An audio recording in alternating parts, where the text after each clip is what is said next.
Hi, what's up mga karanda? This is Gay Paris, ang siklistang Pilipino ng Pangasinan. For today's ride, it's trail day! So, trail day muna tayo ngayon, short ride lang. Kasi namiss natin ang mountains. And may mga kasama po tayo from other municipality. Kaya yon, samahan niyo po ako sa ride ko today. And pag di ka pa nakasubscribe, subscribe ka muna and don't skip ads para help na rin and support sa channel ko. Tara guys! God bless!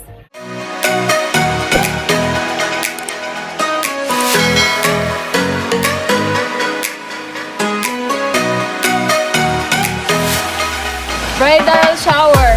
This is the peak, guys. Nandito kami ngayon.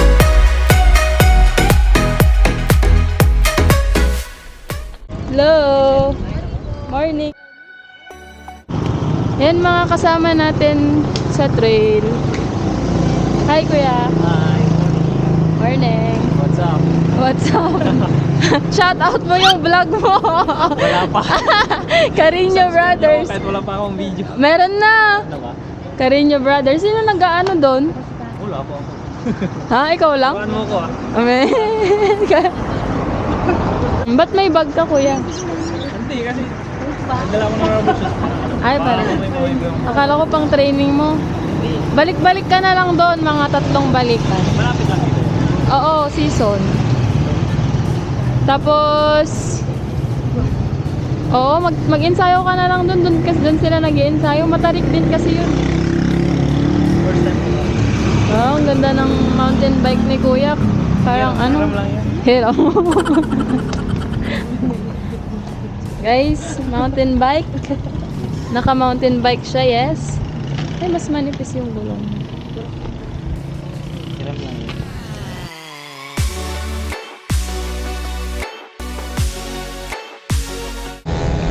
Mga ilang kilometer yun? Hindi naman, mga 500 lang. 500 meters. Ah, okay. Pero matarik. Hindi maglakad tayo. Eh? Visual mo ko, El Joshua ka rin yung naglalakad. Nagtutulak ng bike. Kaya mo yung nagtutulak ng ikaw. Makapagalitan ka di kuya. Ni coach. Gusto ko lang kasi parang gusto ko gusto ko punta sa mga ganun ba. Eh may nag-send sa akin kasi nag-idea ako, tara Himalo. Sabi niya, tara idol, mag-bike tayo dito. Sinayin ko sa'yo, baka alam mo. Oo, alam ko. Sabi sinayin ko, alam mo ba to? Eh gusto ko sana punta dyan. May trail pa yun eh. Kaso baka hindi na tayo bababa doon. Nahirap yung trail doon. Doon tayo Madami mag-trail. sumisemplang. Doon na tayo sa yung... Mabato. Ako chill ride lang din talaga. Ayan, sumasabay na. Nagpabaksin pa ako kahapon. Oo eh, sakit din. Oo, masarap. Hanggang 2 days yan eh, ako, di ba? Yung nag-vlog kami noon, kakatapos na ng vaccine namin, tapos ginawa Ay, di ba? lahat kayo nabaksinan na? Hindi naman lahat. Di ba sabi sa vlog ni Coach, ito kasi nabaksinan sila kahapon, kaya dito lang kami. Diba? Oo.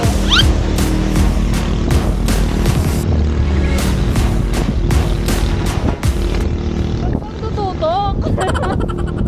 Tumututok ka eh. Malayo kayo. Guys, andito na tayo sa season. Pupunta tayo sa Gunto. Doon yung trail natin and matarik din doon. Kung dinala nyo sa last vlog ko, doon yung nag-ensayo tayo. Yung nag-ensayuhan. So, yun. Ayan. So guys, yun tayo nag-ensayo sa Sagunto. Tara.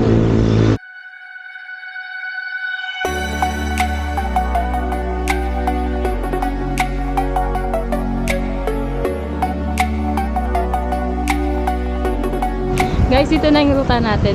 Papuntang Sagunto. Ahon dito guys, matarik as in. Kaya dito, lapit na. Ayan lang sila oh, inenta niyo. Akala ko nasiraan kayo. Ang nabudol. Malapit lang yan, go. Dito lang. Isang ahon. Isang ahon lang yan. Guys, nabudol ka. Opo. Nabudol mo ngayon ah. Hindi malapit April lang. Fools. Happy April Fools. Guys, ahon! Oo. Ahon na tayo guys. So, dito yung ruta natin. Diretsong ahon lang to. Ayan mga karonda, pinara tayo ng nagbabantay doon. And sabi na hindi pa daw pwedeng pumasok ng Sagunto. Kaya syempre, we need to respect that. Kaya bumalik na lang kami. It's a prank, guys! Hindi tayo pinapasok ng Sagunto. It's a prank! Legit. Legit April Fools! Kainis! Hindi kami pinapasok. Hindi kami pinapasok kasi bawal lumabas. Pag bawal lumabas, charot. Kasama ko si Kim Chu. Kimcho. Talaga ba? So, magbe-breakfast muna kami. Time check. Alas 8. Wala ko. Alas? Time check is 8:19. 8:19, guys. 8:19. Ano lang, chill ride lang. Maghanap kami ng magandang pagra-ridean. Shout out Ronald Vision. Ganda ng jersey. Thank you pala sa ano kay Idol Ronald sa jersey. Wow.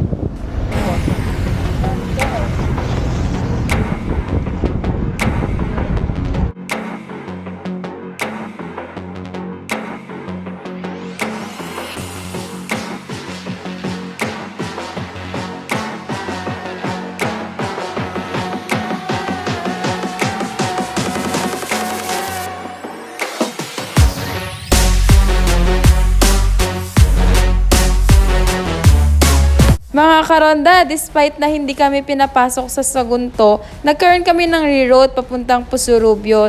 Yun yung trail na way natin at paglabas nun, pa San Jacinto na.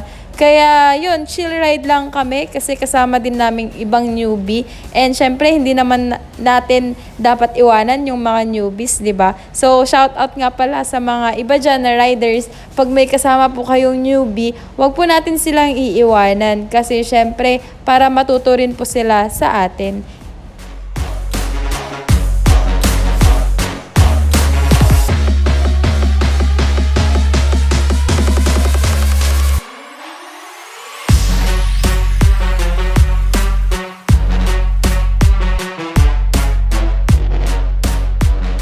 Ensayado!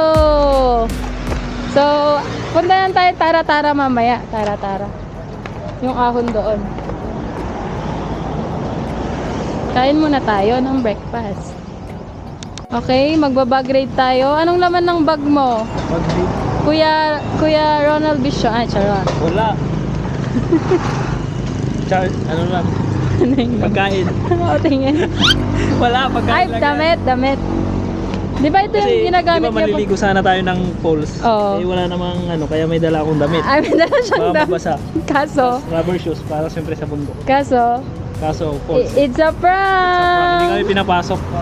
Yan, mga gamit ni Kuya Kasi po. yan mas saka ito. Yan. Hindi tayo pinapasok sana eh, sa falls eh. Pero magtingin tayo ng calls dyan sa Pusurubyo. Tapos ito, biscuit. Yan, skin endorser. Kasi magutom ako. Endorser. Skyflakes. Tara na. Tayo ay nasa trail. Trail.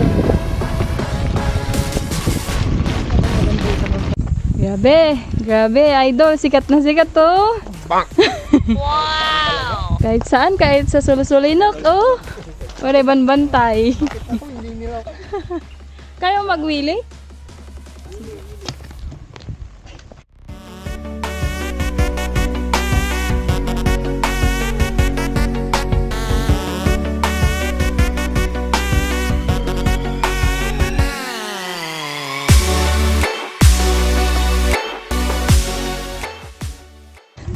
Ang galing oh.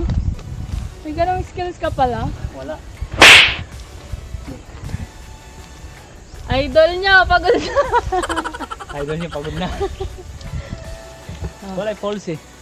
May ano pa yan, semento pa yan sa likod. Sa training. Sinagod mo ako, Gia. Uphill. Wala, hindi kami nakapasok sa... Anong pangalan nun? Falls. Pupunta natin? Sagunto Falls. Sagunto Falls. Bawal pa daw.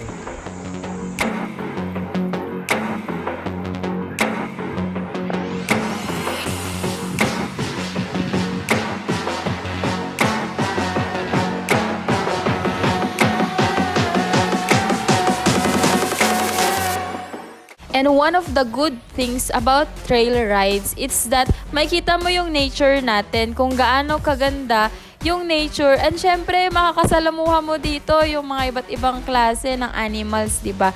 And makikita natin yung iba't ibang klase din ng hanap buhay ng mga tao.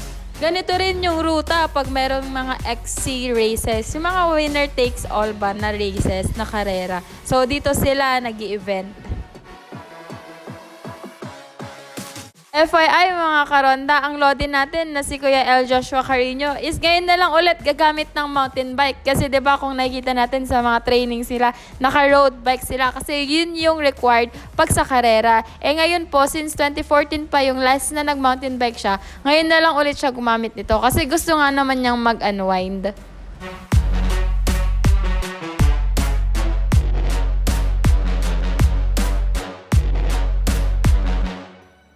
Na-dry na ang tubig. Oh no! Lag na yung Falls Falls Road Road. May falls dyan, sabi ko, sabi pekali kami doon. Kung saan yung falls? Wala, Falls Road ka eh. Falls Road. Ay, Falls Road yung sinasabi niya. Sabi niya, punta tayo sa may falls. Falls Road. Sabi ko, saan yung falls dito? Ano naman falls? Ang init. Pero Grabe. saan mo ba kayo pinagpupunta ka naman?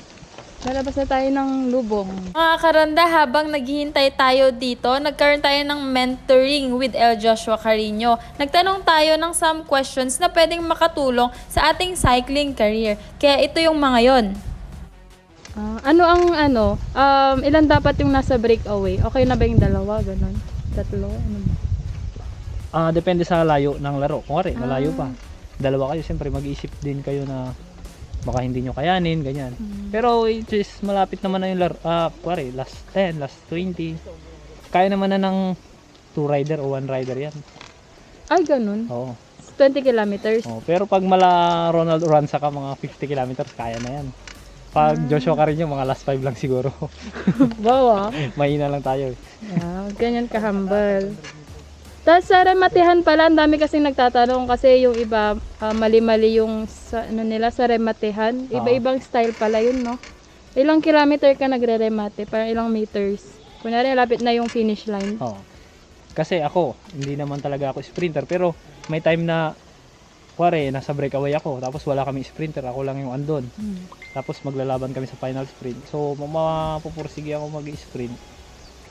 Siguro mag-start ako ng sprint sa mga 200 meters ganyan, o 150 ganun. Mag-start ako mag-sprint. Pero hindi naman ako sprinter eh. Pero siyempre kung kasama ko din naman is mga hindi rin sprinter, kaya din namang rumimate. Wow. Pero Ilang meters dapat? Pag natanaw mo na ba yung finish line, tsaka ka palang re-remate o ano na? Sasabihan ka nung... Maganda siguro mga nasa 100 meters, ganun, mag-start ka na mag-sprint doon. Okay, 100 meters dapat sprint na yon. So, mga 70 yung speed mo na doon. Depende sa terrain na din yan. 60, ganun na. Mga 60, ganun lang. Grabe. Hindi naman tayo malakas eh. Grabe talaga. 60 dapat daw. Tapos, ano mas prefer mo para group training or solo? Secret training na solo or group training? Parehas naman may may factor yung individual training, meron din siyang kasi magagawa mo yung gusto mo. Ang group training din naman maganda rin yun kasi makikilala mo yung isa't isa. Kung asan na yung level ng ka-teammate mo, kung nasa peak ba siya, ganyan. Pero maganda rin minsan yung solo mo. Nasa probinsya ako. Solo ako, pero pag nasa Manila, siyempre masaya pag group training. Syempre yung mga ka-team mo, no? Pero pag dito ka sa Pangasinan, nagso-solo ride ka? Solo ako pag tulog si Daniel. Hindi kayo nagte-training na dalawa? Hindi kasi kami pares ang training program eh. So iba din sa iyo, Kasi minsan may nilalaroan siya, iba yung laro niya, ako iba din yung laro ko. Minsan may laro sila, malayo pa, minsan malapit na, kaya hindi kami nagpaparehas ng ensayo. So walang time na magkasabay kayo, ganun? May time din. Yung long ride, ganun? Oo, ganun. Kunwari maglo-long ride kayo bukas, magkasama. Yun, ganun. Okay. So, yun. So, paano yung essence pala ng pain threshold sa training? Talagang persado ba na dapat maabot mo yung peak ng pain threshold mo? Siyempre sa ensayo, maganda talaga pag sa training pa lang, mati-testing mo na yung pain tolerance mo. Kung sa example, sa ensayo may climb. Pwede mo siyang abuti yung red line mo, isagad para laro makita mo yung ganito yung terrain na pinag-iinsayuhan ko, magagamit mo din yun na parang, siyempre, titiisin mo. Oo. Kasi yung training mo ganun eh. So, kada training nyo, kunyari sa Navy, yung mga may inaabot nyo talaga yung pain threshold. O talagang, tinatry din talaga namin na Ma-push. ma-push talaga, all out. All out talaga. Kaya minsan talagang sa ensayo pa lang, pinapahirapan na yung sarili para yung muscle memory mo, sanay na pagdating ng laro, hindi ka na manilibago. Okay. Ganun pala yun. Oo, ganun yun. So, paano pala ang utak ng veterans move ng isang pro? Ano ba? Competitive na ba yung utak nyo? Ganun lagi. Or paano yung utak? Kasi syempre veteran ka na, veterano ka. Parang exam ah. Oo, parang exam. Hindi, minsan kasi, siyempre, as a pro rider na matagal na rin na paglaro. Tapos ang nakasama ko is mga baguhan sa tour. Siyempre, lamang pa rin yung pagka veterano mo, gano'n. Oo. So, ibig sabihin parang pagka veterano ka talaga, alam mo na din yung utak nila. Kunwari, executive pa lang, alam mo na kung paano sila maglaro. Tapos Ganun. pag naglalaro ka, makikita mo na isang rider kung tinamaan na siya ng last pag. Makikita mo sa move pa lang ng, minsan makikita mo nakakaramdam na siya ng mga cramps, ganyan. Mapapansin mo agad sa galaw nila pag pro ka na, ay, nagtitiis na to. So, pag ganun, pwede ka na umatak nun, ganun. Ganun pala yun. So, binabasa nyo din yung nila. No, pag Yung pro ka na, move nila. kasi napipil mo din yun eh.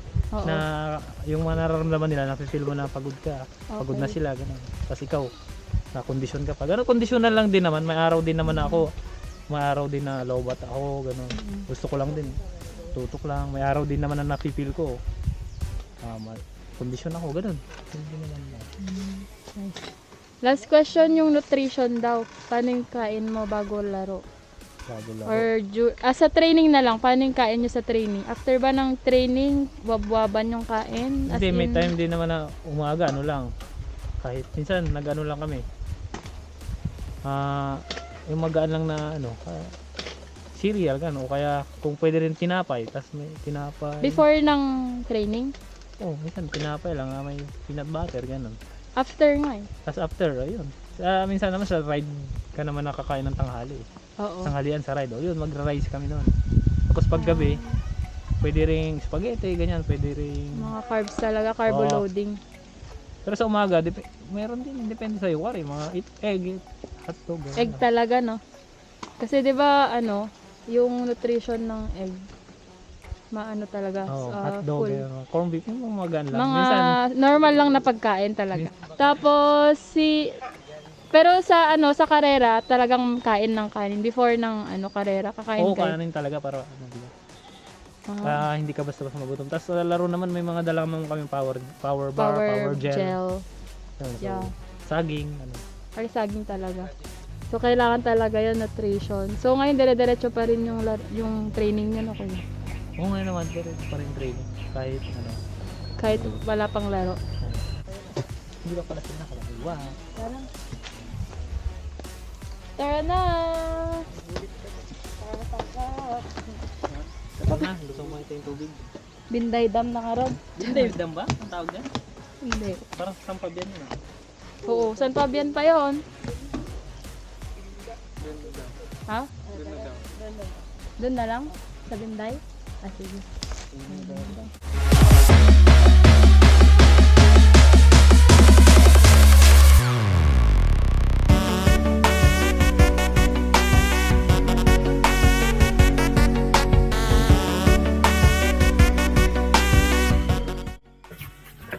Guys, halo-halo tayo. Halo-halo sa Wrong turn kami. na long term. Wrong turn, mali yung punta namin. Halo-halo. Mali yung ilog. Anong masasabi mo? Rap. Rap bang. Halo-halo daw. Sige, ang patang. Kami ay kasalukuyang nasa Amputang. San Jacinto. Pukaw. Mount Trarala. Planet namin. Planet Nemic. At summer na. Hintayin namin yung mga kasama naming napukpukaw. Kumakain na sila. Gutom na gutom. Hearing. Ah, saan ka punta? Ah, galingan mo ha. Oh, puro ahon yung hinaano niya.